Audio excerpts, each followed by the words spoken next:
ുന്നുണ്ട്. അത് ജനവികാരമാണോ, അണികളുടെ വികാരമാണോ, അതോ ഘടകകക്ഷികളുടെ സമ്മർദ്ദമാണോ, എന്ത് ഘടകങ്ങളാണ് വി ഡി സതീശനിലേക്ക് 11 ദിവസത്തിന് ശേഷം എത്തിച്ചേരുവാൻ ഹൈക്കമാൻഡിനെ പ്രേരിപ്പിച്ചത് എന്ന ചർച്ചകളും വലിയ രീതിയിൽ പുരോഗമിച്ചുകൊണ്ടിരിക്കുന്നു. ഒപ്പം തന്നെ രമേശ് ചെന്നിത്തല വലിയ രീതിയിലുള്ള അമർഷത്തിലാണ് എന്ന വാർത്തകളൊക്കെ പുറത്തു വരുന്നുണ്ട്. എന്തൊക്കെ തന്നെയായാലും ഭാരിച്ച ഉത്തരവാദിത്തം തന്നെയാണ് പുതിയ മുഖ്യമന്ത്രിയായി ചുമതലയേൽക്കാൻ പോകുന്ന വി ഡി സതീശന്റെ മുൻപിൽ ഉള്ളത്.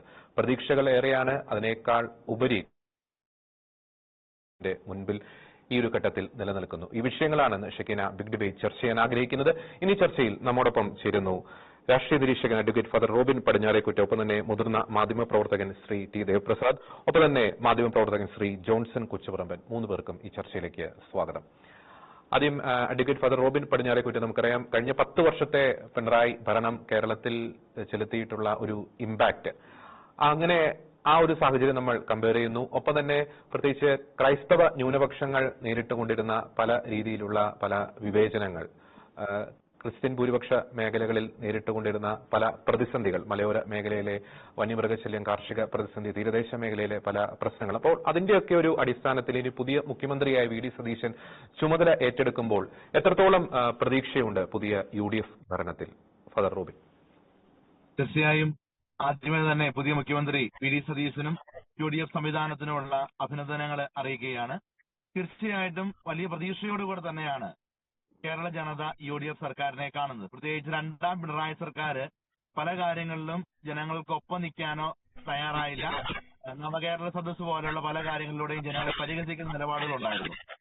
എന്നാൽ ഈ സർക്കാരിൽ നിന്ന് അത്തരത്തിലുള്ള നിലപാടുകൾ ഉണ്ടാകാതെ ജനക്ഷേമകരമായ ചില വിഷയങ്ങളിലെങ്കിലും കാര്യമായ രീതിയിലുള്ള ഇടപെടലുകൾ ഉണ്ടാകുമെന്നുള്ള പ്രതീക്ഷയുണ്ട്. പ്രത്യേകിച്ച് മലയോര ജനത വലിയ പ്രതീക്ഷയോടുകൂടെയാണ് നോക്കിക്കാണുന്നത് ഈ പുതിയ സർക്കാരിനെ.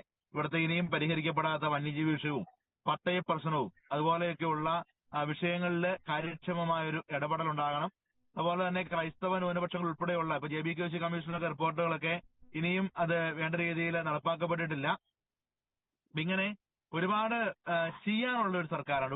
ഒരുപാട് സാധ്യതകൾ മുമ്പിൽ ചെയ്യാനായിട്ടുണ്ട്. അപ്പൊ അങ്ങനെയൊക്കെയുള്ള രീതിയിൽ കാര്യക്ഷമമായ ഒരു ഇടപെടല് ഈ സർക്കാരിന്റെ ഭാഗത്തു നിന്ന് ഉണ്ടാകുമെന്നുള്ള വലിയ പ്രതീക്ഷയുണ്ട്. പ്രത്യേകിച്ച് ഏറ്റവും പ്രധാനപ്പെട്ട കാര്യം ലഹരി മാഫിയയെ അമർച്ച ചെയ്യുന്നതിൽ കഴിഞ്ഞ സർക്കാർ കാര്യമായ രീതിയിൽ പരാജയപ്പെട്ടായിരുന്നു. ഈ സർക്കാരിൽ അത്തരം കാര്യങ്ങളിലൊക്കെ ഒരു വലിയ നിലപാടുകൾ ഉണ്ടാകുമെന്നുള്ള വലിയ പ്രതീക്ഷ നമുക്കുണ്ട്. അപ്പൊ അങ്ങനെ ഒരു പുരോഗതിയുടെ ഒരു നാളുകളായിട്ട് ഈ വരുന്ന 5 വർഷക്കാലം മാറട്ടെ എന്ന് സ്നേഹപൂർവ്വം ആശംസിക്കുകയാണ്. ഒപ്പം തന്നെ ചില വലിയ ആശങ്കകൾ കൂടി ഈ സർക്കാരിന്റെ മുമ്പിലുണ്ട്, സർക്കാരിനെ കുറിച്ച് ഉണ്ട് എന്നുള്ളതും നമുക്ക് മറച്ചുവെച്ചൊരു കാര്യമില്ല. പ്രത്യേകിച്ച് ഗാഡ്ഗിൽ കസ്തൂരിരംഗൻ റിപ്പോർട്ടുമായി ബന്ധപ്പെട്ട വിഷയങ്ങളിൽ എതിർപക്ഷത്ത്, മലയോര ജനതയുടെ എതിർപക്ഷത്ത് നിന്നയാളായിരുന്നു വി ഡി സതീശൻ എന്ന കാര്യം ഈ സമയത്ത് നമ്മൾ മറക്കുന്നില്ല. പക്ഷേ ഈ സർക്കാരിന്റെ ഒരു ഉന്നത അധികാരത്തിലേക്കൊക്കെ എത്തിക്കഴിയുമ്പോൾ, മുഖ്യമന്ത്രിയായി വരുമ്പോൾ മലയോര ജനതയുടെ വിലാപങ്ങൾ കേൾക്കാതെ ഒരിക്കലും സർക്കാരിന് മുമ്പോട്ട് പോകാനായിട്ട് കഴിയില്ല. അത്തരം കാര്യങ്ങളിലൊക്കെ ഒരു വളരെ പോസിറ്റീവായ ഒരു മനോഭാവം ഇദ്ദേഹത്തിന്റെ ഭാഗത്ത് നിന്ന്, മുഖ്യമന്ത്രിയുടെ ഭാഗത്ത് നിന്ന്, അതുപോലെ തന്നെ സർക്കാരിന്റെ ഭാഗത്ത് നിന്നൊക്കെ തീർച്ചയായിട്ടും ഉണ്ടാകുമെന്നുള്ള പ്രതീക്ഷയാണ് നമുക്കുള്ളത്. തീർച്ചയായും 5 വർഷം സ്വപ്നം കണ്ടുകൊണ്ട് ഈ സർക്കാർ ഭരണം ആരംഭിക്കുമ്പോൾ ഈ 5 വർഷക്കാലവും കേരളത്തിന്റെ സമഗ്ര മേഖലയിൽ വലിയ പുരോഗതി ഉണ്ടാക്കുന്ന തരത്തിലുള്ള ഒരു വളർച്ചയുടെ കാലഘട്ടമായിരിക്കട്ടെ എന്ന് ആഗ്രഹിക്കുകയാണ്. പ്രത്യേകിച്ച് ഏറ്റവും കൂടുതൽ ഇന്ന് സഹിക്കുന്ന മലയോര ജനത, തീരദേശ മേഖല, അതുപോലെ തന്നെ അധ്വാനിക്കുന്ന ജനവിഭാഗങ്ങളായ കർഷകര്, മലയോര മേഖലയിലെ പട്ടയ പ്രശ്നം, ഇത്രയും 10-50 വർഷക്കാലം വലിയ പ്രതീക്ഷകൾ കൊടുത്ത് ഒന്നും ചെയ്യാതിരുന്ന പല വിഷയങ്ങൾക്കും പരിഹാരം ഉണ്ടാകേണ്ടതായിട്ടുണ്ട്. വന്യജീവി ശല്യമൊക്കെ വീണ്ടും അത് സജീവമാകുന്ന തരത്തിലുള്ള വാർത്തകളാണ് വരുന്നത്. അതുപോലെ നമ്മുടെ ആലുവ മൂന്നാർ രാജപാതയുമായി ബന്ധപ്പെട്ട വിഷയങ്ങൾ, അതുപോലെ ഇടുക്കി ഉൾപ്പെടെയുള്ള പല പ്രദേശങ്ങളിലേക്കുള്ള റോഡുകളിൽ ഫോറസ്റ്റുകാര് സമാന്തരമായിട്ട് ഒരു സംവിധാനമായിട്ട് മാറുന്ന ഒരു അവസ്ഥ ഉണ്ടാകുന്നു. ഇങ്ങനെയൊക്കെയുള്ള സമയത്ത് സർക്കാരിന് 2 അപേക്ഷകൾ കൂടി വെക്കാനായിട്ട് ഒരു അവസരം ഉപയോഗിക്കണം. ഒന്നാമത്തെ കാര്യം, വനം വകുപ്പ് മന്ത്രിയായിട്ട് അത്യാവശ്യം ബോധവും വെളിവുമുള്ള മനുഷ്യത്വമുള്ള ഒരാളെ നിയമിക്കണമെന്നുള്ളതാണ്. കഴിഞ്ഞ ശശീന്ദ്രൻ മനുഷ്യരെ പോലെ മനുഷ്യരെ പുച്ഛിച്ചു കണ്ടുകൊണ്ടിരുന്ന ഒരാളെ വെച്ചുകൊണ്ട് വനം വകുപ്പ് മുൻപോട്ട് പോയാൽ സർക്കാർ പരാജയപ്പെടും. ഈ കഴിഞ്ഞ സർക്കാർ LDF സർക്കാരിന്റെ ഏറ്റവും വലിയ പരാജയത്തിന് കാരണം ശശീന്ദ്രൻ എന്ന് പറയുന്ന മന്ത്രിയും അയാളുടെ കുറെ ഓശാനുപാടികളായ കുറെ ഉദ്യോഗസ്ഥന്മാരുമായിരുന്നു. അത് നമ്മൾ മറച്ചു വെച്ചൊരു കാര്യമില്ല. അപ്പൊ അതുകൊണ്ട് ഈ വനം വകുപ്പ് മന്ത്രിയായിട്ട് വരുന്ന വ്യക്തി, അത് ആരായിരുന്നാലും അത്യാവശ്യം ബോധവും വെളിവുമുള്ള മനുഷ്യരെ കണ്ട മനുഷ്യനാണ് തിരിച്ചറിയാൻ പറ്റുന്ന മനുഷ്യനെയും മൃഗങ്ങളെയും തമ്മിൽ തിരിച്ചറിയാനായിട്ട് ബോധമുള്ള ഒരാളായിരിക്കണം വനംവകുപ്പ് മന്ത്രിയായിട്ട് വരാനായിട്ട് പോകുന്നത് ഒന്നാമത്തെ ഒരു ആഗ്രഹം. രണ്ടാമത്തെ കാര്യം, ന്യൂനപക്ഷ വകുപ്പ് അത് കഴിയുമെങ്കിൽ മുഖ്യമന്ത്രി തന്നെ ഏറ്റെടുക്കണം. ഇപ്പൊ ഈ പുതിയ സർക്കാർ വരുമ്പോ ഏറ്റവും വലിയ ആശങ്കയായിട്ട് മാറുന്നത് തൊടുപുഴയിൽ നടന്ന റാലി ശ്രദ്ധിച്ചിട്ടുണ്ടാവും. മുസ്ലിം ലീഗിന്റെ റാലിയായിട്ട് ഒരു റാലി നടന്നായിരുന്നു. അവിടെ ഉയർന്ന മുദ്രാവാക്യങ്ങൾ ഞാൻ വീണ്ടും ആവർത്തിക്കുന്നില്ല. കേരളം വലിയ ആശങ്കയോടുകൂടെ തന്നെയാണ് അതിനെ കാണുന്നത്. അപ്പൊ അതുകൊണ്ട് ഇത്തരത്തിലുള്ള പ്രസ്ഥാനങ്ങളുടെ കൈകളിലേക്ക് സംസ്ഥാനത്തെ വിട്ടുകൊടുക്കുന്ന സംവിധാനമായിട്ട് ഈ സർക്കാർ മാറരുത് എന്നുള്ള ഒരു വലിയ അപേക്ഷ കൂടി വെക്കുന്നുണ്ട്. അപ്പൊ അതുകൊണ്ട് തന്നെ ഈ ന്യൂനപക്ഷ വകുപ്പ് കഴിയുമെങ്കിൽ മുഖ്യമന്ത്രി തന്നെ കൈകാര്യം ചെയ്യുക. അല്ലെങ്കിൽ പി ജെ ജോസഫ് സാറിനെ പോലെയുള്ള വളരെ പക്വതയോടുകൂടെ കഴിഞ്ഞ കാല രാഷ്ട്രീയ നേതൃത്വത്തിന് കൊടുത്തിട്ടുള്ള അത്തരം രാഷ്ട്രീയ പാർട്ടികൾ, കേരള കോൺഗ്രസ് പാർട്ടികൾക്ക് ഉൾപ്പെടെയുള്ള പാർട്ടികൾക്ക് ഇത് കൊടുക്കുവാനായിട്ട് തയ്യാറാവുക. നമ്മുടെ മോൻസ് ജോസഫും അബു ജോസഫും ഒക്കെ ഭാവിയിൽ മന്ത്രിമാരായിട്ട് വരുമെന്ന് പ്രതീക്ഷയുണ്ട്. അപ്പൊ ആ സമയങ്ങളിൽ അവരെയൊക്കെ എത്തിച്ചു കൊടുക്കുക എന്നുള്ളത് പ്രധാനപ്പെട്ട കാര്യമാണ്. കാരണം ഈ ന്യൂനപക്ഷ സംവിധാനം എന്ന് പറയുന്നത് ഏതെങ്കിലും പ്രത്യേക സമുദായം മാത്രമല്ല, അവിടുത്തെ മൈക്രോ മൈനോറിറ്റിയായി മാറിക്കൊണ്ടിരിക്കുന്ന സമൂഹത്തിന്റെ സ്പന്ദനങ്ങൾ കൂടി അറിഞ്ഞുകൊണ്ടുള്ള ഒരു സംവിധാനം പോകേണ്ടതുണ്ട്. അപ്പൊ അതുകൊണ്ട് തന്നെ ഏതെങ്കിലും മതവിഭാഗങ്ങളുടെയോ തീവ്രവാദ ഗ്രൂപ്പുകളുടെയോ കയ്യിലെ പാവയായി സർക്കാർ മാറരുത് എന്നുള്ള ഒരു അപേക്ഷ കൂടിയാണ് ആദ്യഘട്ടത്തിൽ എനിക്ക് വെക്കാനുള്ളത്. അങ്ങൊരു യാത്രയിലാണ്. അതുകൊണ്ട് തന്നെ ഞാൻ ഒരു ചോദ്യം കൂടി അങ്ങോട്ട് ചോദിക്കാൻ ആഗ്രഹിക്കുകയാണ്. അടുത്ത ഘട്ടത്തിലേക്കുള്ള ഒരു ചോദ്യമായിരുന്നു. അങ്ങ് ഒരു ക്രിമിനോളജിസ്റ്റ് കൂടിയാണ്. പലപ്പോഴും കഴിഞ്ഞ പിണറായി സർക്കാരിൽ ഏറ്റവും കൂടുതൽ പഴി കേട്ടത് ഈ ആഭ്യന്തര വകുപ്പ് തന്നെയാണ്. നമുക്കറിയാം കുറ്റകൃത്യങ്ങളിലേക്ക് നിരക്ക് വലിയ രീതിയിൽ കൂടുന്നു. അങ്ങ് നേരത്തെ ഒരു ലഹരി മാഫിയയുടെ കാര്യം, ഈ ലഹരിയെ അടിച്ചമർത്തുന്ന കാര്യമൊക്കെ അങ്ങ് സൂചിപ്പിച്ചിരുന്നു. അപ്പോൾ ഈ ആഭ്യന്തര വകുപ്പിൽ കൃത്യമായിട്ടുള്ള ഒരു ശുദ്ധികലശം കൃത്യമായിട്ടും ഈ ഒരു സാഹചര്യത്തിൽ ആവശ്യമല്ലേ? തീർച്ചയായിട്ടും. അതായത് പോലീസ് സ്റ്റേഷൻ ഭരിക്കുന്നത് നമ്മുടെ നിയമ സംവിധാനങ്ങൾ ഭരിക്കണം.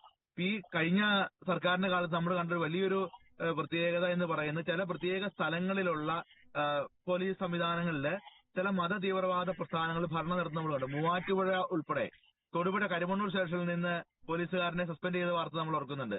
അതുപോലെ മൂവാറ്റുപുഴ സ്റ്റേഷനിൽ ഒരു കാലഘട്ടത്തില് പ്രത്യേക മതവിഭാഗത്തിൽപ്പെട്ട ആളുടെ പേരിൽ കേസ് വന്നു കഴിഞ്ഞാൽ മിനിറ്റുകൾക്കുള്ളിൽ അത്തരം സ്ഥലങ്ങളിലേക്ക് സന്ദേശങ്ങൾ പോകുമായിരുന്നു. അങ്ങനെയുള്ള ചില സംവിധാനങ്ങളൊക്കെ നമ്മൾ കണ്ടായിരുന്നു. ഈ കഴിഞ്ഞ സർക്കാരിന്റെ ഒരു വലിയ പരാജയങ്ങളിലൊന്ന് കുറ്റകൃത്യങ്ങളെ നിയന്ത്രിക്കുന്നതിൽ കാര്യമായ രീതിയിൽ ഒരു വലിയ പരാജയം ഉണ്ടായിട്ടുണ്ട്. കുറ്റകൃത്യങ്ങൾ നിയന്ത്രിക്കാനായിട്ട് പറ്റാതെ പോയൊരു അവസ്ഥ ഉണ്ടായിട്ടുണ്ട്. ലഹരി മാഫിയ, അതായത് ഏറ്റവും ചെറിയ ഗ്രാമത്തിൽ പോലും മുറുക്കാൻ കടകളിൽ പോലും ലഹരി കിട്ടുന്ന ഒരു സംവിധാനം ഉണ്ടായിരുന്നു. അപ്പൊ അങ്ങനെയുള്ള കാര്യങ്ങളിലൊക്കെ ഈ സർക്കാർ വലിയ പ്രതീക്ഷയോടുകൂടെയാണ് ഞാൻ നോക്കിക്കാണുക. ഈ സർക്കാരിന് പ്രത്യേകിച്ച് ചാരായമൊക്കെ നിരോധിച്ച ഒരു പാരമ്പര്യമുള്ള, ബാറുകൾ നിരോധിച്ച പാരമ്പര്യമുള്ള ഒരു മുന്നണിയുടെ ഭാഗമായിട്ടാണല്ലോ ഈ UDF സർക്കാർ അധികാരത്തിൽ വരിക. അങ്ങനെ ഈ ലഹരി മാഫിയെ അമർച്ച ചെയ്യാനായിട്ട്, പ്രത്യേകിച്ച് നമ്മുടെ ഗ്രാമങ്ങളിലൊക്കെ ഈ ലഹരി കൊണ്ടുവരുന്ന മാഫിയകളെ അവിടെ തൂത്തെറിയാനായിട്ട് പോലീസ് സംവിധാനങ്ങൾ ആരുടെയും കയ്യിലെ പാവയായി മാറാതെ ഒരു നട്ടലോടുകൂടി പ്രവർത്തിക്കുന്ന ഒരു പോലീസ് സംവിധാനമായിട്ട് മാറാനൊക്കെ ആയിട്ട് കഴിയണം. അത് വലിയ പ്രതീക്ഷയോട് കൂടിയാണ് ആ വിഷയത്തിൽ ഉണ്ടാവുക. അതുപോലെ തന്നെ കേരളത്തിലെ ആത്മഹത്യാ നിരക്കുകൾ, അതുപോലെ തന്നെ നമ്മളുടെ സോഷ്യൽ മീഡിയയിലെ അഴിഞ്ഞാട്ടങ്ങൾ, അങ്ങനെയുള്ള കാര്യങ്ങളൊക്കെ നിയന്ത്രിക്കേണ്ടതായിട്ടുണ്ട്. പ്രത്യേകിച്ച് ഈ സോഷ്യൽ മീഡിയയിലൂടെയൊക്കെയുള്ള അഴിഞ്ഞാട്ടങ്ങൾ ഒരുപാട് കൂടുകയും ഒരുപാട് അപകടങ്ങളിലേക്കൊക്കെ പോവുകയൊക്കെ ചെയ്യുന്നുണ്ട്. പ്രത്യേകിച്ച് നമ്മുടെ യുവജനങ്ങളെയൊക്കെ വളരെ കാര്യക്ഷമമായ രീതി, പ്രത്യേകിച്ച് കുട്ടികളുടെയും യുവജനങ്ങളുടെയും സമഗ്ര വികസനത്തിന്റെ കാര്യത്തിൽ, ഡെവലപ്മെന്റിന്റെ കാര്യത്തിൽ വലിയ ശ്രദ്ധയുണ്ടാകണം. അങ്ങനെയൊക്കെയുള്ള ഒരു വലിയ പ്രതീക്ഷകളാണ് സർക്കാരിനെ സംബന്ധിച്ച് നമുക്കുള്ളത്. വളരെ വ്യക്തമായിട്ട് തന്നെ അങ്ങ് അവതരിപ്പിച്ചു. ശ്രീ ടി ദേവപ്രസാദ്, നേരത്തെ അച്ഛൻ ഈ ഭരണപരമായിട്ടുള്ള ചില പ്രതീക്ഷകൾ ഒക്കെ പങ്കുവയ്ക്കുന്ന ഒരു സാഹചര്യം ഉണ്ടായിരുന്നു. ഞാൻ അങ്ങയോട് ചോദിക്കാൻ ആഗ്രഹിക്കുന്നത് ഈ VD സതീശന്റെ മുമ്പിലുള്ള രാഷ്ട്രീയമായിട്ടുള്ള കടമ്പകൾ തന്നെയാണ്. ഈ കഴിഞ്ഞ 11 ദിവസം നാം കണ്ടതാണ് ഈ MLA-മാരുടെ വികാരങ്ങൾ 3 പക്ഷത്തേക്കായിട്ട് ഇങ്ങനെ വിഭജിക്കപ്പെടുന്ന ഒരു അവസ്ഥ. ലീഗിന്റെ ഭാഗത്തു നിന്നുള്ള ശക്തമായിട്ടുള്ള ഒരു സമ്മർദ്ദം, ഇപ്പോൾ ഏറ്റവും ഒടുവിൽ രമേശ് ചെന്നിത്തല പിണങ്ങിപ്പോയി എന്നുള്ള വാർത്തകളൊക്കെ വരുന്നുണ്ട്. അപ്പോൾ അത്തരം ഒരു സാഹചര്യത്തിൽ എത്രത്തോളം ഒരു എളുപ്പമായിരിക്കും VD സതീശന്റെ മുമ്പിലുള്ള 5 വർഷം? 102-ന്റെ ഒരു ഭൂരിപക്ഷമുണ്ട്. 2011-ൽ ഉമ്മൻചാണ്ടി സർക്കാർ വെറും 2 സീറ്റിന്റെ ഭൂരിപക്ഷത്തിലാണ് 5 വർഷം തികച്ചത്. ഇപ്പോൾ 102-ന്റെ ആ ഒരു ഭൂരിപക്ഷത്തിൽ ഭരിക്കുമ്പോൾ നിലവിലെ UDF-നുള്ളിലെ, കോൺഗ്രസിനുള്ളിലെ ഒരു രാഷ്ട്രീയ സാഹചര്യത്തിൽ എത്രത്തോളം ഒരു ആയാസകരമായിരിക്കും, എളുപ്പമായിരിക്കും VD സതീശന്റെ മുന്നിലുള്ള 5 വർഷങ്ങൾ രാഷ്ട്രീയമായി? ശ്രീ ടി ദേവപ്രസാദ്. വളരെ പ്രതീക്ഷയോടെയാണ് ഈ VD സതീശന്റെ നേതൃത്വത്തിലുള്ള പുതിയ ഗവൺമെന്റ് അധികാരത്തിൽ വരുന്നത്. പക്ഷേ അത്ര സുഗമമായിരിക്കുമോ കാര്യങ്ങൾ എന്ന് ഇപ്പോൾ നമുക്ക് പറയാൻ സാധിക്കില്ല. സതീശൻ അവകാശപ്പെടുന്ന ടീം UDF എന്നുള്ള കൺസെപ്റ്റ് ടീം കോൺഗ്രസ് എന്നൊരു കൺസെപ്റ്റ് ആയിട്ട് വളർന്നിട്ടില്ല. കോൺഗ്രസില് എല്ലാ വിഭാഗവും തന്നെ ഇപ്പം സതീശനെതിരാണ്. വളരെ ചെറിയ ഒരു ന്യൂനപക്ഷം മാത്രമാണ് സതീശന്റെ കൂടെ ഉള്ളത്. പക്ഷെ ഭരണം കിട്ടുമ്പോൾ അതിന്റെ ആനുകൂല്യം കിട്ടുന്ന കുറെ പേരൂടെ സതീശന്റെ കൂടെ വരും. എങ്കിൽ പോലും ഒരു ടീം കോൺഗ്രസ്, അദ്ദേഹത്തിന് കോൺഗ്രസ് പാർട്ടിയിൽ നിന്ന് എന്തുമാത്രം പിന്തുണ കിട്ടും എന്നുള്ളതിനെ കുറിച്ച് ഇന്ന് ആശങ്കയുണ്ട്. അത് ഈ സർക്കാരിനെ കുറിച്ചുള്ള പ്രതീക്ഷയ്ക്ക് മങ്ങലേൽപ്പിക്കുന്നതാണ്. രണ്ടാമത് പറഞ്ഞാൽ ഈ സർക്കാരിൽ വരുന്നവർ തന്നെ ഇനിയിപ്പം ഗ്രൂപ്പ് ഇക്വേഷൻസിന്റെ പേരിലൊക്കെ മന്ത്രിസഭയിലൊക്കെ അംഗങ്ങളാകുന്നവർ തന്നെ അകത്തിരുന്ന് മന്ത്രിസഭയ്ക്കെതിരെ പണിയോ എന്നുള്ളതും ഒരു പ്രശ്നമാണ്. 2001 ആന്റണി മന്ത്രിസഭയിൽ ആർ ബാലകൃഷ്ണപിള്ള, ടി.എൻ. ജേക്കബ് തുടങ്ങിയവരെ ഈ ഒരു ആരോപണത്തിന്റെ പേരിൽ പിന്നീട് വന്ന ഉമ്മൻചാണ്ടി, 2004 വന്ന ഉമ്മൻചാണ്ടി മന്ത്രിസഭയിൽ എടുത്തില്ല. കാരണം അവർ മന്ത്രിസഭയിൽ നിന്ന് മന്ത്രിസഭയ്ക്കെതിരെ പണിതു എന്നുള്ളതാണ്. അത്തരത്തിൽ ആപത്തുണ്ടാക്കുന്ന ആൾക്കാര് ഇതിലേക്ക് വരുമോ എന്നും സംശയിക്കേണ്ടതായിട്ടുണ്ട്. പിന്നെ ഈ രമേശ് ചെന്നിത്തല പക്ഷം, വേണുഗോപാൽ പക്ഷം, ഇവരൊക്കെ എന്ത് സമീപനമായിരിക്കും, ആത്മാർത്ഥതയോടെ ആയിരിക്കോ ഈ സർക്കാരിന്റെ മുമ്പിൽ നിൽക്കുക എന്നുള്ള ഒരു പ്രശ്നമുണ്ട്. ഇന്നിപ്പം വി.എം. സുധീരൻ വളരെ ആത്മാർത്ഥമായി സതീശന് പിന്തുണ പ്രഖ്യാപിച്ചു. ഇപ്പൊ അച്ഛൻ കുറച്ചു മുമ്പ് പറഞ്ഞു ലഹരി മാഫിയയ്ക്കെതിരെ കേരളത്തിലെ സർക്കാരിന് ഏറ്റവും കൂടുതൽ വരുമാനം കിട്ടുന്നത് ബാറുകളിൽ നിന്നാണ്, മദ്യ കച്ചവടത്തിൽ നിന്നാണ്. അത് നിർത്തലാക്കാൻ ഒരു മുഖ്യമന്ത്രിക്ക് സാധിക്കും എന്ന് ഞാൻ കരുതുന്നില്ല. അങ്ങനെ ആരെങ്കിലും പ്രതീക്ഷ വെച്ചിട്ടുണ്ടെങ്കിൽ അത് നടക്കാനും പോകുന്നില്ല. സതീശൻ പ്രതിപക്ഷത്തിരുന്നപ്പോൾ, അതായത് 2011 ഉമ്മൻചാണ്ടി സർക്കാരിന്റെ കാലത്ത് ഇത്തരം പ്രസ്താവനകളൊക്കെ നടത്തിയിട്ടുണ്ട്. അച്ഛൻ ചൂണ്ടിക്കാണിച്ചതുപോലെ അക്കാലത്ത് ഹരിത MLA-മാർ എന്നും പറഞ്ഞൊരു കൂട്ടരുണ്ടായിരുന്നു. അവരാണ് പട്ടയം കൊടുക്കലിന് ഏറ്റവും കൂടുതൽ തടസ്സം നിന്നത്. ആ കൂട്ടത്തിൽപ്പെട്ട ഒരാളാണ് സതീശൻ. അപ്പൊ ആ സതീശന് മാറ്റം വന്നിട്ടുണ്ടോ ഇല്ലയോ എന്നുള്ളത് അനുഭവത്തിൽ നിന്നാണ് കാണാറുള്ളത്. അപ്പൊ നമ്മൾ ഇന്ന് പ്രവചിക്കാൻ പറ്റിയല്ല സതീശൻ ഇങ്ങനെ ചെയ്യുമെന്ന്. പോരെങ്കിൽ ഇന്ന് പോലും സുധീരനൊക്കെ പരിസ്ഥിതി കാര്യങ്ങൾ ശ്രദ്ധിക്കണം. ഇതിന് പരിസ്ഥിതി കാര്യങ്ങൾ ശ്രദ്ധിക്കുമ്പോൾ പാവപ്പെട്ട കർഷകനെ പെരുവഴിയിലേക്ക് ഇറക്കി വിട്ടുകൊണ്ടാകരുത് എന്നുള്ള ഒരു വലിയ സംഭവമുണ്ട്. അപ്പോ സുധീരൻ പറഞ്ഞ അല്ലെങ്കിൽ അച്ഛൻ മുമ്പേ പ്രത്യാശ പ്രകടിപ്പിച്ച ഈ അബ്കാരി മാഫിയയ്ക്കെതിരായിട്ടുള്ള പ്രവർത്തനങ്ങൾ എന്തുമാത്രം മുഖ്യമന്ത്രിക്ക് മുമ്പോട്ട് പോകാമെന്നുള്ളത് ഇന്നത്തെ സാമ്പത്തിക സാഹചര്യത്തിൽ നമുക്ക് ചിന്തിക്കാൻ സാധിക്കാത്തൊരു സ്ഥിതിയാണ്. ഇപ്പം കഴിഞ്ഞ സർക്കാരിന്റെ കാലത്ത് ഉമ്മൻചാണ്ടി സർക്കാർ തീരുമാനങ്ങൾ എടുത്തു. അതിന്റെ കാര്യത്തിലാണ് അവർ പുറത്തു പോയതും അതിന്റെ കാര്യത്തിൽ ആ മറയിലൂടെയാണ് പിണറായി സർക്കാർ അധികാരത്തിൽ വന്നത്. കാരണം അബ്കാരികള് ഇഷ്ടംപോലെ പണം കൊടുത്ത് പിണറായിയെ സഹായിച്ചിട്ടുണ്ട്. ഇനി വേറൊരു പ്രശ്നമുള്ളത് അച്ഛൻ ചൂണ്ടിക്കാണിച്ചതുപോലെ തന്നെയാണ് ലീഗ് കാർഡ് കളിക്കുന്നു എന്നുള്ളൊരു സംഭവം. മുസ്ലിം ലീഗ് എത്ര മതേതരത്വം പറഞ്ഞാലും ഒരു മതത്തിന്റെ പേരിലുള്ള പാർട്ടിയാണ്. അവർക്ക് മതപരമായ ലക്ഷ്യങ്ങളുണ്ട്. ആ ലക്ഷ്യങ്ങൾ എല്ലാ സർക്കാരിന്റെ കാലത്തും അവര് നിറവേറ്റിയിട്ടുണ്ട്. അതിനവർക്ക് കൃത്യമായ അജണ്ടയുണ്ട്. ആ അജണ്ട അനുസരിച്ചുള്ള പ്രവർത്തനങ്ങൾ ഇക്കുറിയും ഉണ്ടാവും. ഈ കരുണാകരനെ പോലെയുള്ള വലിയ നേതാക്കന്മാർ ഭരിച്ച കാലത്ത്, ആന്റണിയെ പോലെയുള്ള നേതാക്കന്മാർ ഭരിച്ച കാലത്ത് ലീഗ് പലതിനും ശ്രമിച്ചു. കുറെയൊക്കെ ഇപ്പൊ കരുണാകരന്റെ കാലത്ത് പറഞ്ഞാൽ നമുക്കറിയാം, അനഫി മതരായ കുവൈറ്റികളെ മന്ത്രിമാരുടെ ആതിഥ്യം സ്വീകരിച്ച് കേരളത്തിൽ വന്നു. അത് അവസാനം പിന്നെ അവരെ ഒരു തരത്തിൽ ഒളിച്ചു കടത്തി. അതിനൊക്കെ കേരളത്തിലെ പോലീസ് കൂട്ടുനിൽക്കേണ്ടി വന്നു ലീഗ് ഉണ്ടായിരുന്നതുകൊണ്ട്. ഇപ്പൊ തന്നെ നമുക്കറിയാം ഈ ലീഗ് കാർഡിന്റെ ഒരു അവർ ഏത് മുന്നണിയിൽ നിന്നാലും അവർക്ക് അതിനുള്ള വേണ്ടത് അവർ കളിക്കും, അവർ നേടിയെടുക്കുകയും ചെയ്യും. അതിനവരുടെ ഒരു ഔദാര്യം നോക്കാറില്ല. ഇപ്പൊ തന്നെ സതീശിനെ പിന്താങ്ങിയതിലും അത്തരത്തിലുള്ള ഒരു കാരണം ഈ ബാക്കിയുള്ള സമുദായത്തിൽപ്പെട്ടവർ ഉന്നയിക്കുന്നത് ഈ മുന്നനുഭവങ്ങളുടെ പേരിലാണ്. ആന്റണിയെ എന്തുകൊണ്ടാണ് 2004 ആന്റണിക്ക് പോകേണ്ടി വന്നത്? മുസ്ലിം ലീഗുമായിട്ടുള്ള ആഭ്യന്തര ഉടക്കത്തിന്റെ പേരിൽ കൂടിയാണ് ആന്റണിക്ക് മുന്നോട്ട് പോകേണ്ടി വന്നത്. മുസ്ലിം ലീഗുമായിട്ട് തുടങ്ങിയാല് കോൺഗ്രസ് ഗവൺമെന്റ് നിലനിൽപ്പില്ല. അപ്പോ ആ ഒരു സാഹചര്യമുണ്ട്. ഇപ്പം കഴിഞ്ഞ ഉമ്മൻചാണ്ടി സർക്കാരിന്റെ കാലത്ത് 5ാം മന്ത്രി വിവാദം ഉണ്ടായത് ഓർക്കുന്നുണ്ടാവും. അക്കാര്യത്തിലൊക്കെ വളരെ കൃത്യമാണ് മുസ്ലിം ലീഗ്. പക്ഷെ ഞാൻ അവരുടെ വാദത്തെ എതിർക്കല്ല. കാരണം മുന്നണികളില് ന്യൂമറിക്കലായിട്ടാണ് ഓരോ പാർട്ടിക്കുള്ള പിന്തുണ അനുസരിച്ചാണ് മന്ത്രിമാരെ നിശ്ചയിക്കുന്നത്. കോൺഗ്രസിന് 38 MLA-മാരേ ഉള്ളൂ, മുസ്ലിം ലീഗിന് 20 MLA-മാരുണ്ട്. അതുകൊണ്ട് അവർക്ക് 19 അംഗ മന്ത്രിസഭയിൽ അവർക്ക് 5 മന്ത്രിമാരെ കിട്ടാൻ അവകാശമുണ്ട്. പക്ഷേ ആ അവകാശം അവർ കണക്ക് പറഞ്ഞ് മേടിച്ചപ്പം അതിന്റെ പേരിൽ വലിയ കലാപം ഉയർത്തി. ഇപ്പൊ ആര്യാടൻ മുഹമ്മദാണ് അന്ന് ഏറ്റവും കൂടുതൽ കോൺഗ്രസ് നിയമസഭാ കക്ഷി യോഗത്തിൽ പറഞ്ഞത്, ഇങ്ങനെ ചെയ്യരുത്, ഇങ്ങനെ ചെയ്താൽ ഉമ്മൻചാണ്ടിയുടെ ഗവൺമെന്റ് കേരളത്തിലെ അവസാനത്തെ കോൺഗ്രസ് ഗവൺമെന്റ് ആയിരിക്കുമെന്ന്. 2016 പിണറായി അധികാരത്തിൽ വരുന്നതിനും 21 തുടരുന്നതിനും ഒക്കെ ഈ ചിന്ത സഹായകമായിട്ടുണ്ട് എന്ന് കരുതുന്ന ഒരാളാണ് ഞാൻ. അപ്പൊ അതുപോലെ തന്നെ ഇപ്പൊ അച്ഛൻ പറഞ്ഞു ന്യൂനപക്ഷ വകുപ്പ് ഒരു മുസ്ലിം ലീഗുകാർക്ക് കൊടുക്കരുതെന്ന്. അല്ലെങ്കിൽ മുഖ്യമന്ത്രി വഹിക്കണം എന്ന് പറഞ്ഞാൽ വളരെ സ്ട്രെയിറ്റ് ആയിട്ട് പറഞ്ഞാൽ അതാണ് അതിന്റെ അർത്ഥം അതിനകത്തുള്ളത്. പക്ഷേ നമുക്കറിയാം സതീശനെ സംബന്ധിച്ച് അത്ര എളുപ്പമായിരിക്കില്ല ഇതൊന്നും ചെയ്യുക. അതുപോലെ ഇപ്പൊ NSS ആവശ്യപ്പെട്ടിട്ടുണ്ട് വിദ്യാഭ്യാസ വകുപ്പ് ലീഗിന് കൊടുക്കരുത്. അത്ര എളുപ്പമായിരിക്കില്ല. ഇപ്പൊ ലീഗിന്റെ നേതാക്കന്മാര് മതം മാത്രമാണ് പ്രശ്നം എന്നൊക്കെ പറയുന്നത് മതേതരത്വമാണ് പലരും പറയുന്നത്. ബാക്കിയുള്ളൊരു മതത്തെക്കുറിച്ച് എന്ത് പറഞ്ഞാലും അത് വർഗീയതയാവും. അപ്പോൾ ഈ ഒരു അന്തരീക്ഷം നമ്മുടെ സമൂഹത്തിലുണ്ട്. പിന്നെ ഇപ്പം ലീഗിൽ 4 or 5 മന്ത്രിമാരെ കിട്ടുന്നെന്നിരിക്കട്ടെ, ഡെപ്യൂട്ടി സ്പീക്കറൊക്കെ. ഒരു മന്ത്രിയുടെ സ്റ്റാഫിൽ 20 പേരുണ്ട്. ഈ 20 പേരും ഒരു സമുദായത്തിൽപ്പെട്ടവരായിരിക്കുമെന്നുള്ളത് പണ്ട് മുതലുള്ള ആക്ഷേപമാണ്. ഈ 20 പേരെ സംബന്ധിച്ച് പറഞ്ഞാൽ 20 പേർക്ക് ആജീവനാന്ത പെൻഷൻ കിട്ടുവാണ്. ഇപ്പൊ 18 വയസ്സിൽ ഒരു മന്ത്രിയുടെ ഓഫീസിൽ കയറിയാൽ 2.5 വർഷം ജോലി ചെയ്തിട്ട് ഇറങ്ങിക്കഴിഞ്ഞാൽ അയാളുടെ പദവിക്ക് അനുസരിച്ച് അയാൾക്ക് പെൻഷൻ കിട്ടുകയാണ്. ആ പെൻഷൻ ആജീവനാന്ത പെൻഷനാണ്. 60 വയസ്സായവർക്ക് ഒക്കെ പെൻഷൻ കൊടുക്കുന്നത് മനസ്സിലാക്കാം. ഇപ്പൊ 60 വയസ്സായവർക്ക് പെൻഷൻ കൊടുക്കാൻ പാങ്ങില്ലാത്ത സർക്കാർ ഇവർക്കെല്ലാം കൊടുക്കണം. ഇതെല്ലാം ബാക്കിയുള്ള സമുദായങ്ങളിൽ അസ്വസ്ഥത ഉണ്ടാക്കുന്ന കാര്യങ്ങളാണ്.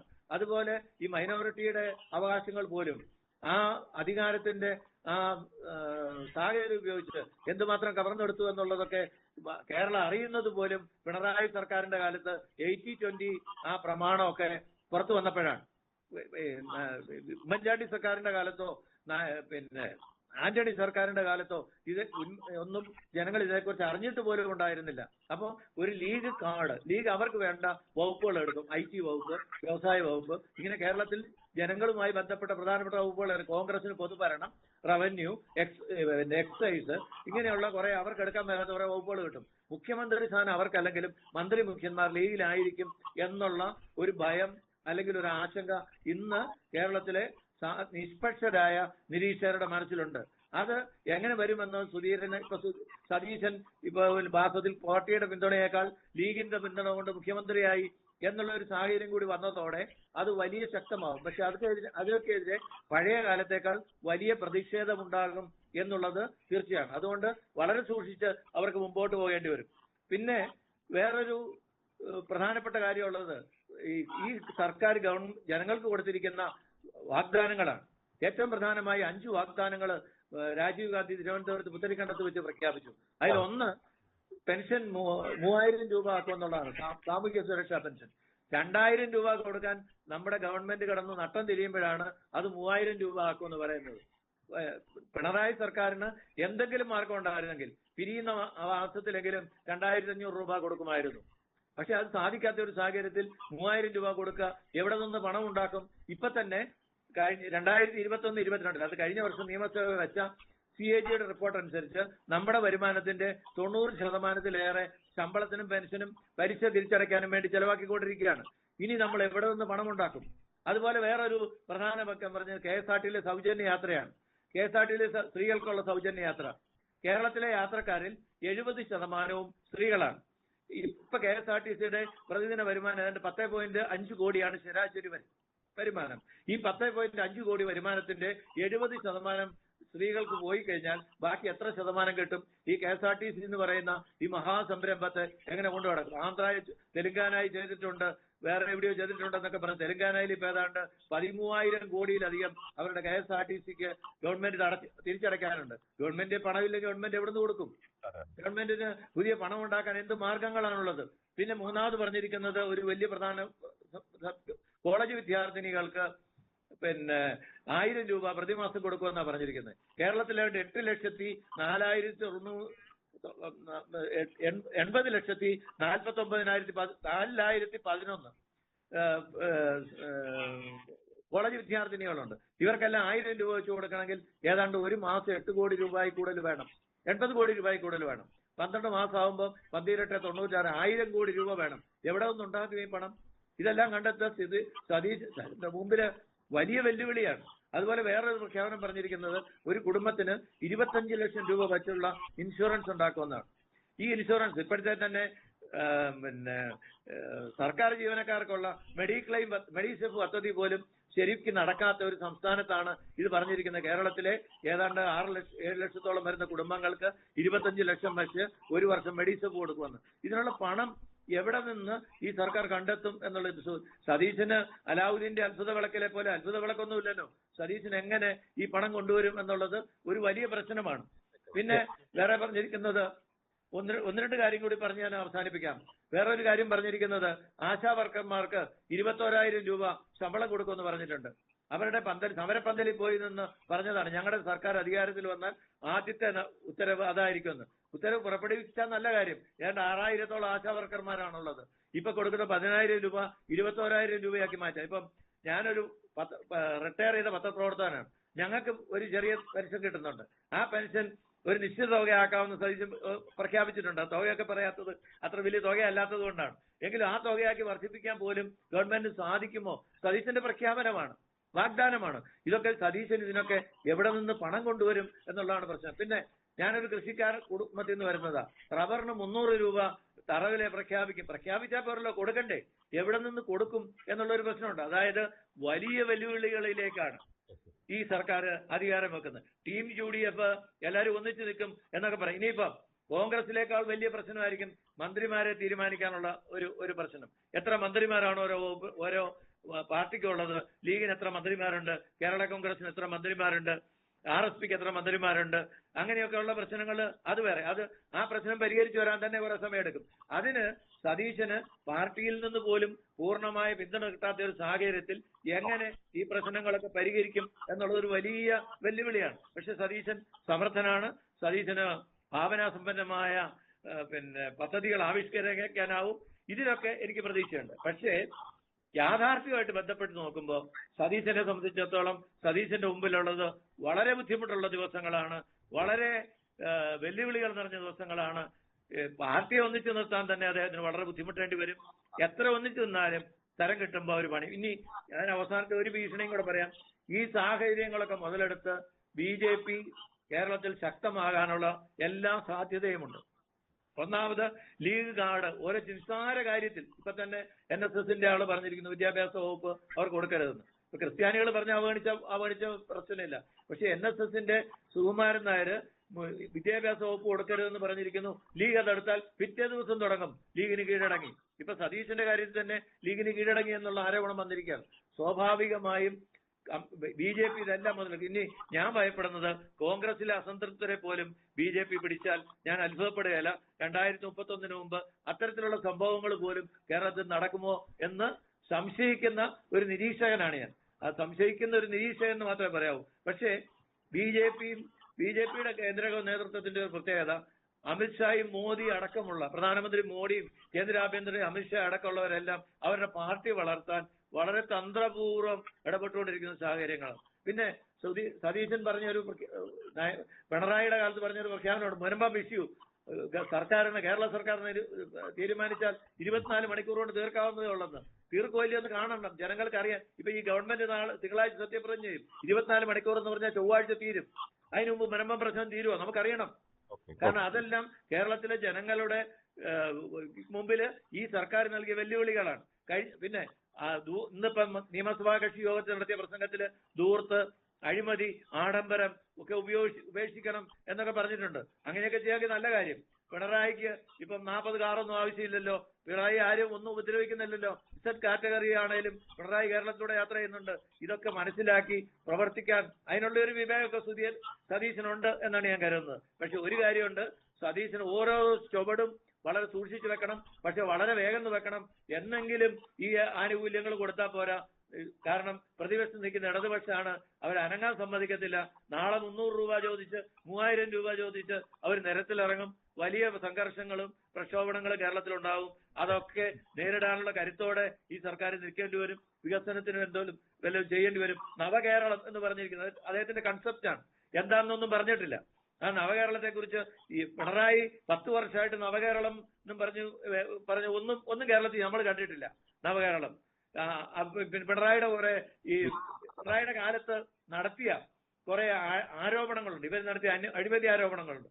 അതേക്കുറിച്ച് അന്വേഷിക്കണം. വെറുതെ ഇനിയിപ്പം ഞങ്ങൾ പൊളിറ്റിക്കൽ വെന്റേറ്റായിക്കൊന്നും ഇല്ല എന്നുള്ള ഒരു ന്യായം പറഞ്ഞ് മാറരുത്. അവര് പറഞ്ഞ ആരോപണങ്ങൾ ഇപ്പം നമ്മുടെ ആ ഒരു സൊസൈറ്റി ഉണ്ടല്ലോ, ലേബർ കോൺട്രാക്ട് സൊസൈറ്റി, അവർക്കൊക്കെ കൊടുത്തിരിക്കുന്ന കോൺട്രാക്ടുകളെ കുറിച്ച് അന്വേഷിക്കണം. നിയമസഭയിൽ നിന്ന് പോലും കോടിക്കണക്കിന് രൂപയുടെ കോൺട്രാക്ടുകൾ അവർ നേടിയിട്ടുണ്ടെന്നാണ് പറയുന്നത്. അപ്പം ഇതിനെക്കുറിച്ചൊക്കെ അന്വേഷിക്കണം. കുറ്റവാളികൾക്കെതിരെ നടപടിയെടുക്കണം. കഴിഞ്ഞ സർക്കാരിന്റെ പൊതുജനങ്ങൾക്ക് കിട്ടേണ്ട പണം ഏതെങ്കിലും കാരണവശാല് അധികാരം ഉപയോഗിച്ച് ആരെങ്കിലും കൊണ്ടുപോയിട്ടുണ്ടെങ്കിൽ അത് തടയണം. അതുപോലെ ഇപ്പം അച്ഛൻ പറഞ്ഞു പോലീസ് സ്റ്റേഷനിൽ കമ്മ്യൂണിസ്റ്റുകാർ മരിച്ചെടുത്ത് കോൺഗ്രസ്സുകാർ നാളെ കയറി ചെല്ലുമ്പോൾ ഇറങ്ങിപ്പോടാന്ന് പോലീസ് പറഞ്ഞാൽ മുഖ്യമന്ത്രിയുടെ സപ്പോർട്ട് ചെയ്യുന്നവർക്ക് അത്ര എളുപ്പമല്ല. ഇതൊന്നും നമ്മൾ പറഞ്ഞ അത്ര പ്രായോഗികമല്ല. ഇപ്പൊ പറഞ്ഞ് അവസാനിപ്പിച്ചോളാം.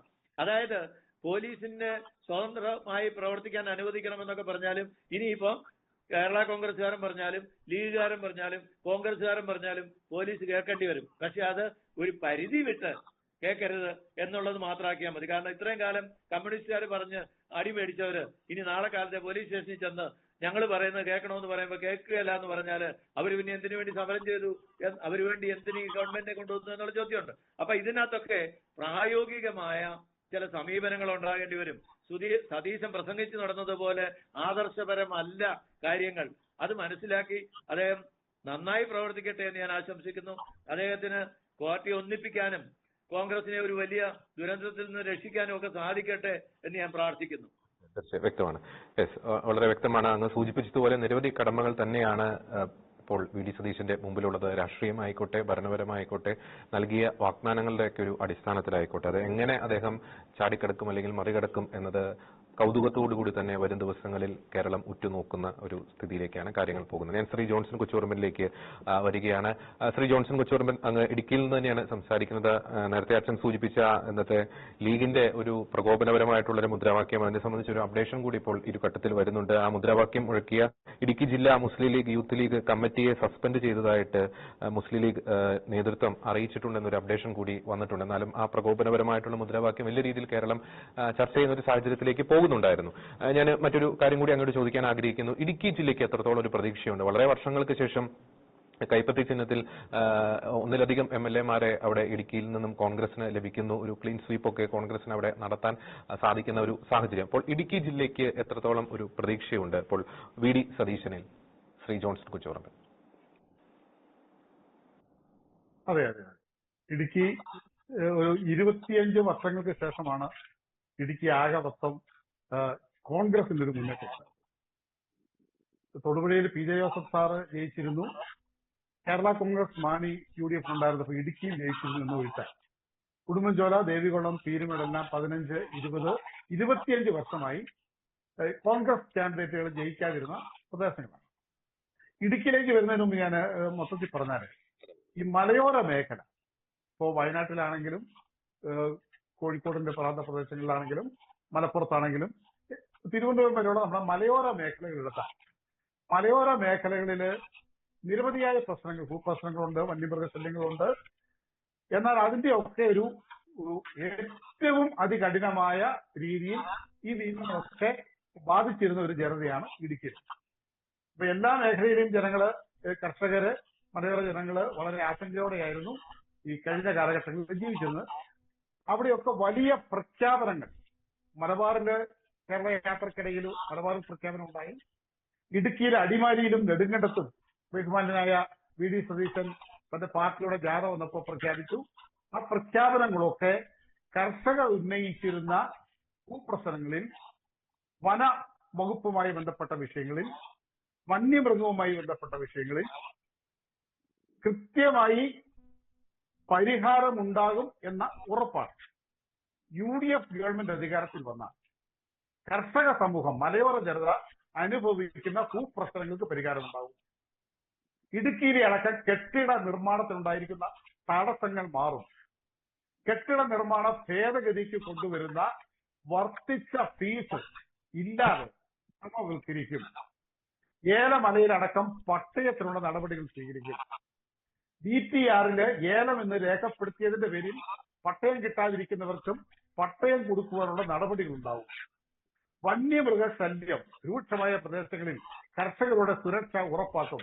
ഇങ്ങനെ എണ്ണി എണ്ണി എണ്ണി കൃത്യമായ വാഗ്ദാനം നൽകിയിട്ടാണ് ബഹുമാനായ പ്രതിപക്ഷ നേതാവ് ഇപ്പോൾ അധികാരത്തിലേക്ക് വരുന്നത്.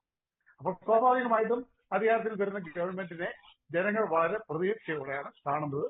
അതിപ്പോ നമുക്ക് പ്രതീക്ഷയുണ്ട് എന്ന് മാത്രമേ പറയാൻ കഴിയൂ. എന്നാൽ ആ പ്രതീക്ഷയ്ക്കൊപ്പം ബഹുമാനായ അച്ഛൻ പറഞ്ഞല്ലോ, ഒരു ഹരിത MLA. ആ കാലഘട്ടം അത്ര പെട്ടെന്ന് കർഷകരെ മറക്കില്ല.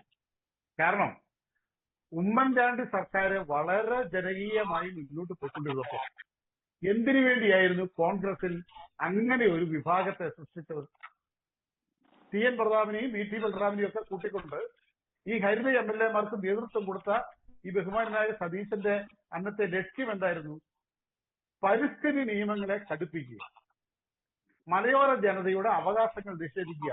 ഇതിനുവേണ്ടിയായിരുന്നല്ലോ ഈ ഹരിത MLA-മാരുണ്ടാക്കിയത്. അല്ലാതെ കോൺഗ്രസ് പാർട്ടിയുടെ ലക്ഷ്യമല്ലല്ലോ. കോൺഗ്രസ് പാർട്ടിക്ക് അകത്ത് നിന്നുകൊണ്ട് ഒരു പ്രത്യേക വിഭാഗത്തെ ഉണ്ടാക്കിയത് കൃത്യമായിട്ടും ജനവിരുദ്ധമായി പരിസ്ഥിതി നിയമങ്ങൾ കൊണ്ടുവരാൻ വേണ്ടിയാണ്. അതിന് മറ്റൊരു ഉദാഹരണം കൂടി ഞാൻ പറയാം.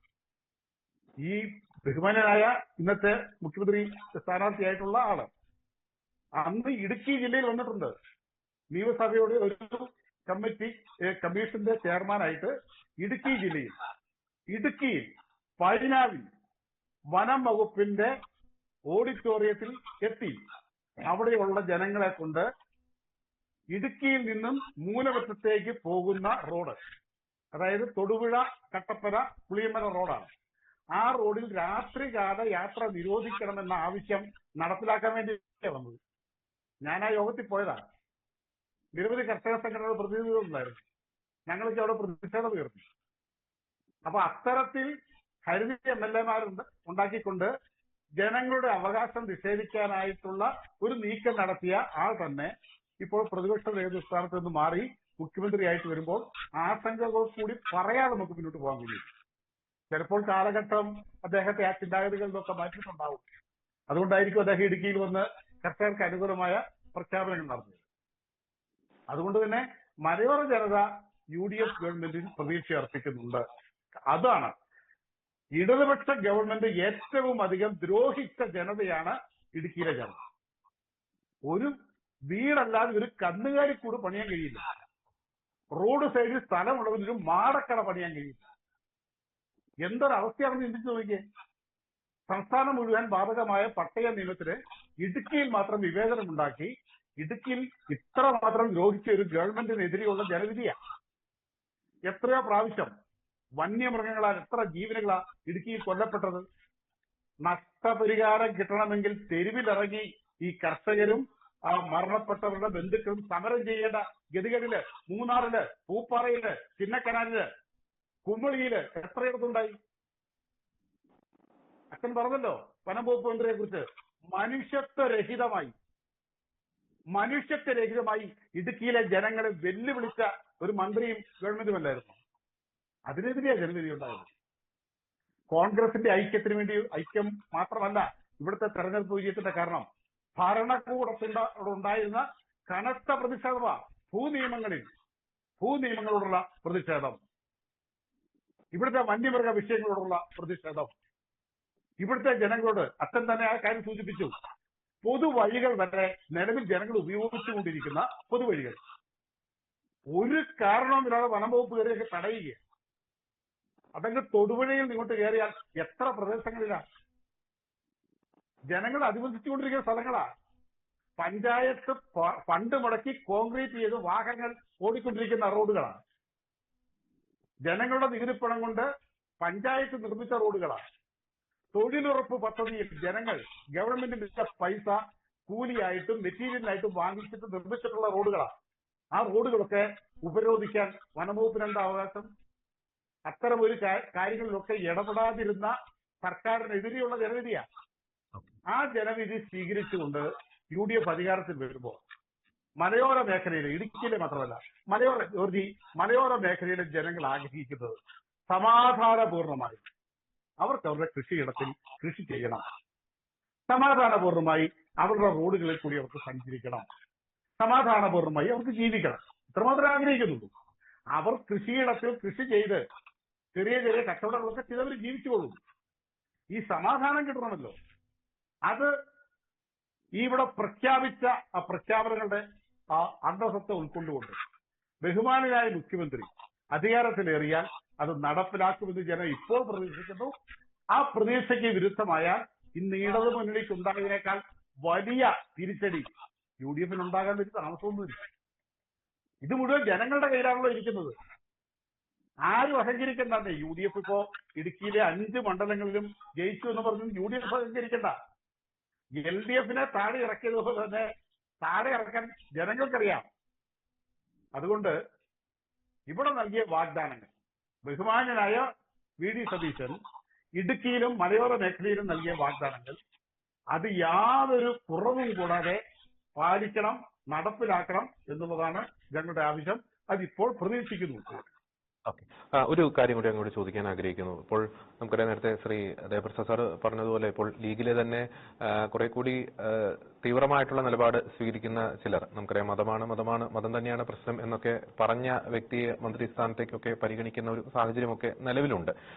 അപ്പോൾ നമ്മൾ നേരത്തെ പറഞ്ഞതുപോലെ ഈ സമഭാവനയോടെ എല്ലാവരെയും കാണുന്ന ഒരു പ്രീണന രാഷ്ട്രീയത്തിന്റെ മുഖംമൂടി ഇല്ലാതെ എല്ലാവരെയും കാണുന്ന ആ ഒരു പ്രതീക്ഷ നമുക്ക് ഇനി വരാൻ പോകുന്ന ഈ മന്ത്രിസഭാ രൂപീകരണത്തിലും മറ്റ് പല നടപടികളിലും എത്രത്തോളം നമുക്ക് ആ ഒരു പ്രതീക്ഷ പങ്കുവെക്കാൻ സാധിക്കും? കാരണം ഇത്തരമൊരു സാഹചര്യം നിലനിൽക്കുന്ന ഒരു ഘട്ടത്തിൽ. ശ്രീ ജോൺസൺ. ജോർജ് പറഞ്ഞ ഒരു കാര്യം ഞാൻ തിരുത്തുക. ലീഗിലെ ചില തീവ്ര നിലപാടുള്ളവർ എന്ന് പറഞ്ഞില്ലേ, ഇങ്ങനെ ചില എന്ന പദം അങ്ങോട്ട് കളഞ്ഞേക്ക്. അത് പണ്ടായിരുന്നു. പണ്ട് ഒരു 10, 15, 20 വർഷങ്ങൾക്ക് മുമ്പ് വരെ ലീഗിന് തീവ്ര നിലപാടുണ്ടെന്ന് ഞാൻ പറയും. കാരണം ബാബറി മസ്ജിദ് തകർന്നപ്പോൾ പോലും കേരളത്തിൽ ഒരു വലിയ മതവൈരം ഉണ്ടാക്കാത്തൊരു പാർട്ടിയായിരുന്നു ലീഗ്. പക്ഷെ ഇപ്പോഴത്തെ ലീഗിനെ നമുക്ക് അങ്ങനെ പറയാൻ കഴിയില്ല. മറ്റ് തീവ്രവാദ പ്രസ്ഥാനങ്ങൾ, മുസ്ലിം സമുദായത്തിന്റെ മറവിൽ മറ്റ് തീവ്രവാദ പ്രസ്ഥാനങ്ങൾ ഉണ്ടായപ്പോൾ തങ്ങളുടെ രാഷ്ട്രീയ ആധിപത്യം നഷ്ടപ്പെടാതിരിക്കാൻ വേണ്ടി മതപക്ഷ നിലപാടിലേക്ക് മാറിയ പ്രസ്ഥാനമാണ് ലീഗ്. അതിലൊരു സംശയമില്ല. കേരളത്തിൽ ഞാൻ ചോദിക്കട്ടെ, സെന്റ് റീത്ത സ്കൂളിലെ സംഭവം ഉണ്ടായി. മതേതര പാർട്ടിയാണെങ്കിൽ ലീഗ് പറയണ്ടേ അത് ചെയ്തത് തെറ്റാണെന്ന്? പറഞ്ഞിട്ടുണ്ടോ? എവിടെയെങ്കിലും പറഞ്ഞിട്ടുണ്ടോ? മതമാണ് പ്രശ്നമെന്ന് പറഞ്ഞത് തന്നെയാണ്. അത് തന്നെയാണ് അവരുടെ വിഷയം. ജോർജ്, മറ്റൊരു കാര്യം മനസ്സിലായില്ലേ, ഈ കോൺഗ്രസിന്റേതാണ് മുഖ്യമന്ത്രി. കോൺഗ്രസ് ആണ് തീരുമാനിക്കേണ്ടത്. കോൺഗ്രസിന്റെ ഹൈക്കമാൻഡാണ് തീരുമാനിക്കുന്നത്. കോൺഗ്രസിന്റെ ദേശീയ നേതൃത്വം ഘടക കക്ഷികളോട് ചോദിക്കും. കാരണം ഇത് മുന്നണി ഭരണമാണ്. ഘടകകക്ഷികളുടെ കൂടെ അഭിപ്രായം ചോദിക്കുമ്പോൾ പറഞ്ഞപ്പോൾ പരസ്യമായി VD സതീശൻ മുഖ്യമന്ത്രിയാകണമെന്ന് എന്തിനു വേണ്ടിയാണ് കോൺഗ്രസ് ഹൈക്കമാൻഡിന്റെ നിലപാടുകൾ വരുന്നതിന് മുമ്പ് ലീഗ് പറഞ്ഞത്? ലീഗിന്റെ ചില താല്പര്യങ്ങൾ സംരക്ഷിക്കാൻ. അതിന്റെ അടയാളങ്ങൾ എവിടെയൊക്കെ കണ്ടേ? അച്ഛൻ ഈ പറഞ്ഞ തൊടുപുഴയിൽ മാത്രമല്ല. ജോർജ് കണ്ടില്ലേ ആടിന്റെ തലയറുത്തുകൊണ്ട് ആഘോഷം വെച്ചത്? ഒരു മൃഗത്തിന്റെ തലയറുത്തു എന്നുള്ളതല്ല അവിടുത്തെ വിഷയം. ഈ തല അറക്കുന്ന സംസ്കാരം എന്തിന്റെ ഭാഗമാണെന്ന് ചിന്തിക്കുമ്പോൾ അത് നമ്മളെ ഭയപ്പെടുത്തില്ല ജോർജി? കേരള സമൂഹത്തെ ഭയപ്പെടുത്തണ്ടേ? സിറിയയിലും മറ്റ് തീവ്രവാദ രാഷ്ട്രങ്ങളിലും മനുഷ്യനെ തലയറത്ത് കൊല്ലുന്ന അതേ രീതിയിൽ ഒരു മൃഗത്തിന്റെ തലയറത്തിട്ട് അങ്ങനെ ഒരു ആഘോഷം നടത്തേണ്ട കാര്യം എന്താ? അവർക്ക് വേണമെങ്കിൽ ഒരു ആടിനെ അറുത്ത് അതിന്റെ ഭക്ഷണം ബിരിയാണി ഉണ്ടാക്കി അവർ കഴിച്ചോട്ടെ, നമുക്കതിന് വിരോധമില്ല. ആഘോഷമല്ലേ, അതൊരു സന്തോഷത്തോടെ ഒരു കഴിച്ചോ, നമുക്ക് കുഴപ്പമില്ല. പക്ഷേ പരസ്യമായി ഒരു ആഘോഷ റാലിക്കകത്ത് ഒരു ആടിനെ പരസ്യമായി തലയറുത്ത് കൊന്നിട്ട് അതിന്റെ തലയും കൊണ്ട് പോകുന്നു. ഇതൊക്കെ നൽകുന്ന സൂചന കേരളം കണ്ടില്ലെന്ന് എനിക്ക്. അപ്പൊ ഇത്തരക്കാർ അച്ഛൻ പറഞ്ഞതുപോലെ ഈ ഒരു വകുപ്പിൽ മാത്രമല്ല, ഏത് വകുപ്പിലും കൈകടത്താനും ഏത് വകുപ്പിനെയും നിയന്ത്രിക്കാനും കഴിയുന്ന ശക്തികളായി UDFന്റെ ഭാഗമായി വരുന്നത് വലിയ അപകടമാണ്. അത് കോൺഗ്രസിന്റെ, ഇപ്പൊ ദേവപ്രസാദ് സാർ പറഞ്ഞല്ലോ, അത്തരം ഒരു നീക്കം ഉണ്ടാകുന്നതോടുകൂടി കോൺഗ്രസിന്റെ അന്ത്യം കുറിക്കും ഈ ഗവൺമെന്റ്. ലീഗൊരു രാഷ്ട്രീയ കക്ഷിയാണ്. രാഷ്ട്രീയപരമായി അവർക്ക് പ്രവർത്തിക്കാനുള്ള സ്വാതന്ത്ര്യമുണ്ട്, അവർ പ്രവർത്തിക്കട്ടെ. പക്ഷേ അതിനകത്ത് മതം കലർത്തി കോൺഗ്രസിനെ അവര് വിരൽമണിയിൽ നിർത്താൻ ശ്രമിക്കുകയും VD സതീശൻ അതിന് അനുകൂലമായി നിൽക്കുകയും ചെയ്താൽ അത് കോൺഗ്രസിന്റെ തകർച്ചയ്ക്ക് കാരണമാകും. അതിന് നമ്മൾ മറ്റ് സമുദായ നേതാക്കന്മാർ, ഇപ്പൊ വെള്ളാപ്പള്ളി നടേശനെയോ സുകുമാരൻ നായരെയോ ഒന്നും പഴി പറഞ്ഞിട്ട് കാര്യമില്ല. ചിന്തിക്കുന്ന ജനം അതിനെതിരെയുള്ള നിലപാടെടുത്തിരിക്കും. അത് കോൺഗ്രസിന്റെ അന്ത്യം കുറിക്കും. അത് മറ്റൊരു രാഷ്ട്രീയത്തിന്റെ വളർച്ചയ്ക്ക് കേരളത്തിൽ തുടക്കം കുറിക്കാനാണ് സാധ്യത. ദേവപ്രസാദ് സാർ പറഞ്ഞ കാര്യത്തോട് ഞാൻ അടിവരയെടുത്ത് അംഗീകരിക്കും. അവസാനത്തെ ഘട്ടത്തിലേക്ക് അച്ഛനിലേക്ക് വരുമ്പോൾ നമുക്ക് രണ്ട് ചോദ്യങ്ങളാണ് അങ്ങയോട് ചോദിക്കാൻ ആഗ്രഹിക്കുന്നത്. ഇപ്പോൾ കഴിഞ്ഞ വർഷങ്ങളായിട്ട് കേരളത്തിലെ യുവജനങ്ങൾ നാടുവിടുന്ന ഒരു അവസ്ഥ, അത് ഒരു സ്വിച്ചിട്ട പോലെ നമുക്ക് ആ ഒരു പ്രതിഭാസത്തെ തടയിടാൻ ആവുകയില്ല എന്നൊരു യാഥാർത്ഥ്യം ഉൾക്കൊണ്ട് തന്നെ അതിലൊരു അടിയന്തര പ്രാധാന്യത്തോടു കൂടി തന്നെ തൊഴിലവസരങ്ങൾ സൃഷ്ടിക്കുക, അല്ലെങ്കിൽ ഇവിടെ ഉന്നത വിദ്യാഭ്യാസ മേഖലയിലെ പ്രശ്നങ്ങൾ പരിഹരിക്കുക, അതൊരു അടിയന്തര പ്രാധാന്യത്തോടു കൂടി തന്നെ വരുന്ന സർക്കാർ എടുക്കേണ്ട ഒരു നടപടിയല്ലേ? ഒപ്പം തന്നെ രണ്ടാമത്തെ ഒരു കാര്യം, അത് എത്രത്തോളം പ്രാവർത്തികമാക്കാൻ സാധിക്കുമെന്ന് എനിക്കറിയില്ല. നമുക്കറിയാം, ഇപ്പൊ തമിഴ്നാട്ടിലൊക്കെ വിജയ് സർക്കാർ രൂപീകരിച്ചപ്പോൾ അല്ലെങ്കിൽ അദ്ദേഹത്തിന്റെ MLA-മാരിൽ ഇത്ര പേർ IIT ബിരുദധാരികൾ അല്ലെങ്കിൽ എഞ്ചിനീയറിംഗ് ബിരുദധാരികൾ, ഡോക്ടേഴ്സ് അങ്ങനെയൊക്കെ ഉണ്ട് എന്ന് പറയുന്നുണ്ട്. അപ്പോൾ നേരത്തെ അങ്ങ് പറഞ്ഞു വനമന്ത്രി കുറച്ചെങ്കിലും വിവരവും വിദ്യാഭ്യാസമുള്ള വ്യക്തിയായിരിക്കണം മന്ത്രി എന്ന് പറഞ്ഞു. അതുപോലെ തന്നെ മന്ത്രിസഭാ രൂപീകരണത്തിലേക്ക് വരുമ്പോൾ ആ വകുപ്പുകളെ കുറിച്ച് കൃത്യമായിട്ടുള്ളൊരു വിവേകം അല്ലെങ്കിൽ കൃത്യമായ ഒരു അറിവുള്ള വ്യക്തികൾ, നമുക്കറിയാം മാത്യു കുഴൽനാടനെ പോലെയുള്ള വ്യക്തികളൊക്കെ നമുക്കറിയാം കൃത്യമായ കാര്യങ്ങൾ പഠിച്ച് അപഗ്രന്ഥിച്ച് നടപ്പാക്കുന്ന വ്യക്തിത്വങ്ങളെ മന്ത്രിസഭയിലേക്ക് എടുക്കേണ്ടതല്ല. അത് എത്രത്തോളം രാഷ്ട്രീയ സാഹചര്യത്തിൽ പ്രാവർത്തികമാകുമെന്ന് എനിക്ക് അറിയില്ല. പക്ഷേ മാറുന്ന ഒരു സാഹചര്യത്തിൽ അങ്ങനെയൊക്കെ ഒരു ചിന്താഗതിയിലേക്ക് പോകേണ്ടതല്ലേ ഫാദർ റോബിൻ?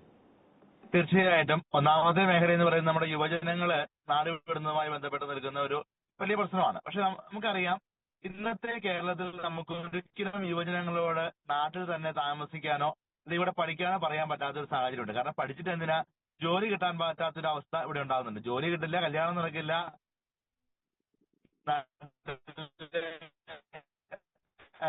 പട്ടിണി കിടക്കാതെ ജീവിക്കാൻ പറ്റാത്തൊരവസ്ഥ ഉണ്ടാകും ഇല്ല. അതുകൊണ്ട് തന്നെ നമുക്ക് ഇവരോട് പറയാൻ നിർബന്ധിതരാകും, മക്കളെ എങ്ങനെയെങ്കിലും കിട്ടിയ അവസരം ഉപയോഗിച്ച് നാട് വിട്ടുപോകാൻ പറയേണ്ട ഒരു അവസ്ഥ നമുക്ക് ഉണ്ടാകുന്നുണ്ടെന്നുള്ള യാഥാർത്ഥ്യമാണ്. അത് പെട്ടെന്ന് അങ്ങോട്ട്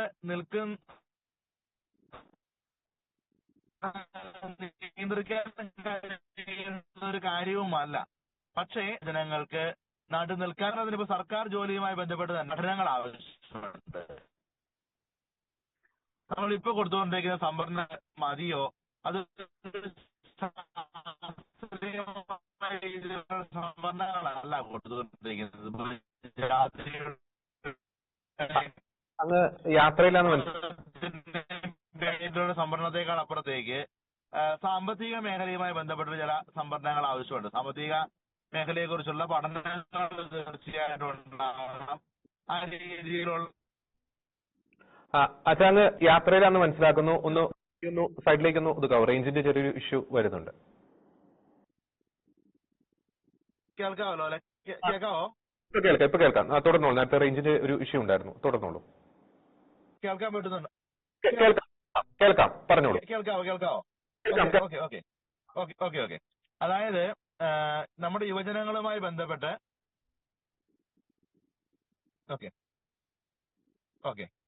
യുവജനങ്ങളുമായി ബന്ധപ്പെട്ട് അവരോട് നമുക്ക് നാട് വിടരുത് എന്ന് അവരോട് നാട് വിട്ടുകൊണ്ടിരിക്കുന്ന യുവജനങ്ങളെ സംബന്ധിച്ചിടത്തോളം അവർക്ക് നാട്ടിൽ നിൽക്കാൻ കഴിയുന്ന ഒരു സാഹചര്യം ഉണ്ടാക്കി കൊടുക്കുക എന്നുള്ള പ്രധാനപ്പെട്ട കാര്യമാണ്. അതായത് ഒരു വിദ്യാർത്ഥി പഠിച്ചിറങ്ങിയാല് അവന് ജോലി കൊടുക്കാനായിട്ട് നമുക്ക് കഴിയുന്നില്ല. അതിനുള്ള സംവിധാനം ഒന്ന് സർക്കാർ സംവിധാനങ്ങൾ കുറച്ച് ഉണ്ടെന്ന് പ്രവർത്തിക്കുക എന്നുള്ളതാണ് ഒന്നാമത്തെ കാര്യം. രണ്ടാമത് കൂടുതൽ സംരംഭകരെ വളർത്താൻ കഴിയുന്ന തരത്തിലുള്ള സാഹചര്യങ്ങള് നിയമപരമായ രീതിയിലുള്ള സാഹചര്യങ്ങൾ ഉണ്ടാക്കിയെടുക്കുക എന്നുള്ളത് പ്രധാനപ്പെട്ട കാര്യമാണ്. ചെറിയൊരു റേഞ്ചിന്റെ ഒരു ഇഷ്യൂ അവിടെ വരുന്നു. ഞാൻ അച്ഛനിലേക്ക് ഒന്ന് പെട്ടെന്ന് തന്നെ തിരിച്ചു വരാം.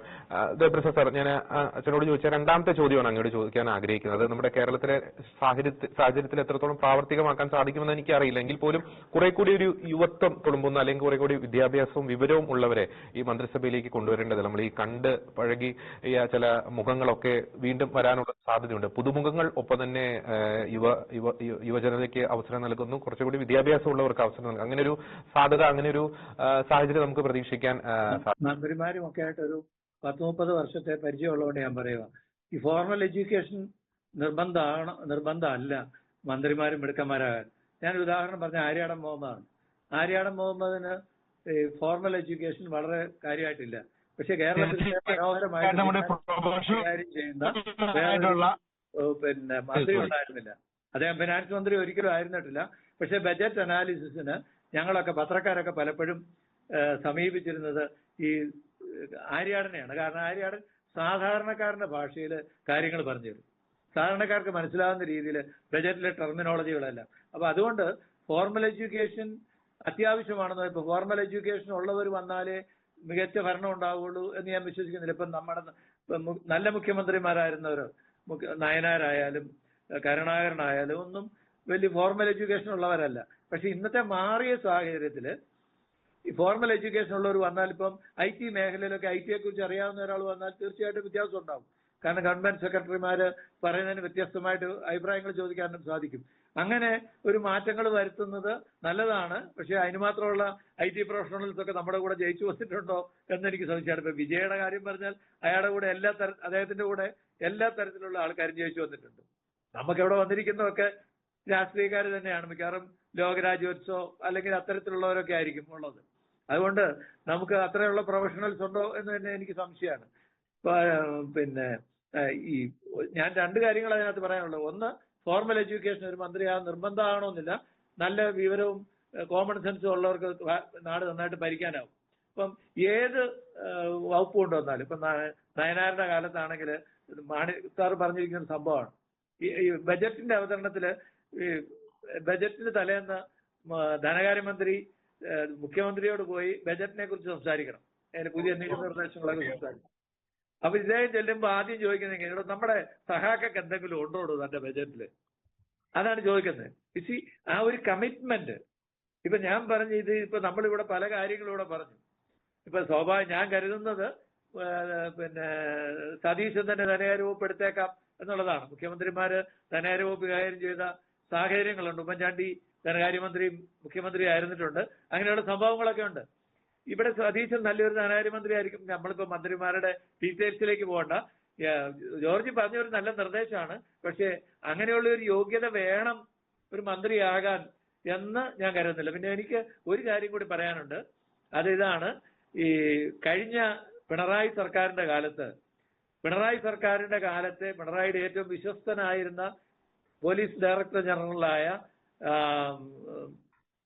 നമ്മുടെ പേര് ഞാൻ മറന്നുപോയി, നമ്മുടെ ഈ മെട്രോയുടെ ഒക്കെ ആയിട്ടുള്ള ഒരു ഉണ്ടല്ലോ അദ്ദേഹം പറഞ്ഞു കേരളത്തിൽ 5000 സ്ലീപ്പിംഗ് സെല്ലുകൾ പ്രവർത്തിക്കുന്നുണ്ട്.